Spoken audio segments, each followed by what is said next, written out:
এইখানে পাড়া দিল। এইখানে পাড়া দিয়ে লোহার রড ছিল, ওইটা ইচ্ছা মতো নিচে পিটাইতে থাকলো কতক্ষণ।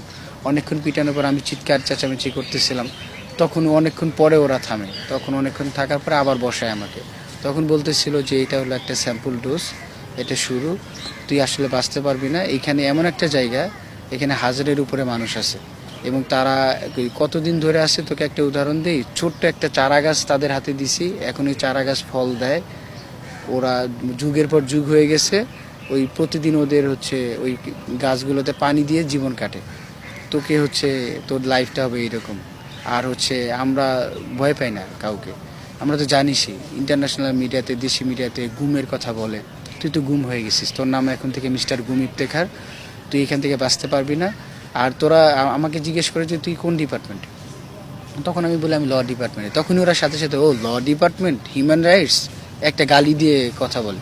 তখন বলে যে ইন্টারন্যাশনালি তো তোরা আমাদের নিয়ে অনেক নিউজ করাস, ইন্টারন্যাশনালি যে হিউম্যান রাইটস ভায়োলেশন, এটা সেটা। এই যে তোকে যে গুম করছি, তোর আগে 1000 মানুষকে গুম করছি, এগুলো সব নিউজ হয়েছে। কেউ কিছু হয়েছে, কেউ কিছু করতে পারছে আমাদের কেউ কিছুই করতে পারবে না। তোরও অবস্থা সেম হবে। এখান থেকে তোকে ছাড়ার কোনো ওয়ে নেই। মাহিনের তথ্য দে, বাকি দুজনের তথ্য দে, বাকি সমন্বয়কদের সাথে তোর কী সম্পর্ক, তোদের আরও কি তোদের ফান্ডিং কোথা থেকে হয়, তোদের কে কী করছে, এইগুলো বলতেছে। আর একটার পর একটা, একের পর একটা টর্চার করতেছিল। মানে যেমন আমি হাত তো হ্যান্ডকাপ পরা ছিল, এইরকম করে যখন ছিল, হ্যাঁ, আমি হঠাৎ করে যখন এইটা মারার পরে অনেক ব্যথা হইতেছিল, তো আমাকে পা সোজা করে দাঁড়া থাকতে বলতেছিল। আমি দাঁড়া একদমই থাকতে পারতেছিলাম না, আমাকে বারবার রাউন্ড করাইতেছিল। তখন আমি জাস্ট বলতেছিলাম যে স্যার প্লিজ আমাকে একটু বসতে দেন। তখন আমাকে এই নখগুলোতে 2 পাশ থেকে 2জন মারা শুরু করে লাঠি দিয়ে, প্রত্যেকটা জয়েন্টে জয়েন্টে এরকম মারা শুরু করে। তো এরপরে আমি যখন বলতেছিলাম যে না আমি এগুলো কিছু জানি না, মাহিনা আমার কাছে ছিল, আমার যতটা ন্যায্যতা মনে হয়েছে আমার বন্ধু হিসাবে আমি ওকে সাপোর্ট দিছি। তখনও বলতেছে যে তোর বন্ধু হিসাবে তোর সাপোর্ট দেওয়া, এই যে তুই যে এখন তোর জীবন শেষ হবে, এখন তুই কী করবি। আমি বলতেছিলাম যে স্যার আমাদের দাবি তো ন্যায্য। তোদের দাবি ন্যায্য, কিন্তু এটা তোদের কে বললো যে তোদের দাবি ন্যায্য না। এখনও আমাকে ওরা এরপরে অন্য একটা হাই অফিসিয়ালের একটা রুমে নিয়ে যায়। ওই রুমে নিয়ে গিয়ে ওরাও সেম আমাকে অনেক কথাবার্তা বলে, অনেক ভয়ঙ্কর ভয়ঙ্কর বিবরণ বলে যে তোকে তো রাখা হবে এখন, একটু পরে রাতের দিকে রাখবো আমরা ইঁদুরের রুমে, আমাদের এখানে অনেক রুম আছে, ইঁদুর খেয়ে বাঁচতে হবে। তারপর হচ্ছে এটা বলতে বলতে আমাকে, আমি যখন বলতেছিলাম না, কোনো তথ্য দিতেছিলাম, ওদের প্ল্যান ছিল লাস্ট মুহূর্ত পর্যন্ত, যেটা আমি বুঝতে পারলাম, ওরা আমার ফোন দিয়ে মাহিনের সাথে যোগাযোগ করছে। আমি কীভাবে কথা বলি, হোয়াটসঅ্যাপে টেক্সট দিয়ে মাহিনকে বাইরে আসতে বলে, ওই জায়গায় আসতে বলে, এইভাবে বলে ওদেরকে এক করার একটা ট্রাই করতেছিল ওরা। তারপর পরে আমি বুঝতে পারলাম যে ওদেরকে এক করে হয়তো স্নাইপার শট বা যে কোনো একটা কিছু হইতে পারতো, ওদের কথাবার্তা শুনে বোঝা যাইতেছে। কিন্তু আমি স্বীকার করতেছি না কোনোভাবেই। তখন হচ্ছে একজন আমাকে উঠে এসে বলে যে তোকে একটা গেম খেলা শিখাই, সেটা হচ্ছে যে কখনো সিগারেটের সেকা খাইছিস নখে। আমি বললাম যে না, কখনো খাইনি। তখন বলে যে আজকে তাহলে একটু শিখ, অভিজ্ঞতাটা অর্জন কর। আর হচ্ছে যে এটার নিয়ে গেম খেলার নিয়ম হলো, যখন আমি তোকে দিব, আমার সিগারেট যদি একটু নড়াচড়া হয়, একটু পড়ে যায়, তাহলে ধর যে এটা তোর মুখ দিয়ে দিব এবং অন্য যে কোনো জায়গায় দিয়ে দেবো, এরকম করে বলে ওরা আমার নখগুলাতে হচ্ছে সিগারেট দিয়ে সেকা এগুলো দিতে থাকে। আর ওরা হচ্ছে এগুলো চলতেই থাকে।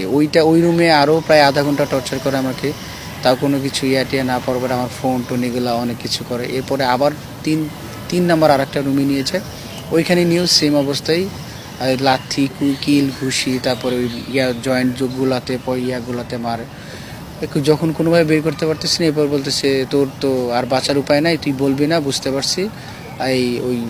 ওর সাইডে জুনিয়ররা ছিল, ওদেরকে বলে যে ওর গরম পানিটা ঠিক কর, নাক দিয়ে গরম পানি আর হচ্ছে ইলেকট্রিক শক, এই দুইটা ঠিক করে আমরা আসতেছি 1 ঘন্টা।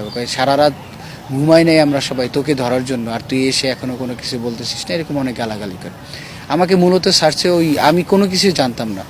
এরপর আমার সব ডিভাইস নিয়ে যাওয়ার পরে বলে যে ডিভাইস তোর হচ্ছে এগুলো সব ট্র্যাকিং হবে, তোর কোনো ইনফরমেশন নাই, কারণ মাহিনের সাথে সমস্ত টেক্সট ডিলিট করা ছিল, আর অন্যান্য বাকি ইম্পর্টেন্ট যেগুলো সবই ডিলিট করা ছিল, এরকম একদম। তো ওরা পরে ওটাকে রিকভার করার জন্য নিয়ে যায়, বলে যে সব রিকভার হবে, এগুলো আমরা বের করে ডিজিটাল রিপোর্ট আসার পরে তোর সাথে আমরা আবার বলবো, এটা বলে ওরা চলে যায়। ওরা পরে 3-3.5 ঘন্টা পরে জুনিয়র যারা ছিল কেয়ারটেকার, ওরা আমাকে এসে বলে যে ভাই রিপোর্ট খুবই ভালো, আপনি টেনশন নিন না, এরকম বলে ওরা আমাকে সাহস দেওয়ার ট্রাই করতেছিলাম। আমার ওই অবস্থা দেখে আমি কাতরাতেছিলাম, আমি একদম অবস্থা খারাপ ছিল। এবং অদ্ভুত একটা কথা হলো যে ওই রুমটাতে আমার চোখ বাঁধা অবস্থায় আমাকে চেয়ারে বসা রাখছে হ্যান্ডকাপ পরে, এরকম তো আমাকে এরকম ওই রুমে কেউ কতক্ষণ অনেকক্ষণ কেউ কেউ ছিল না।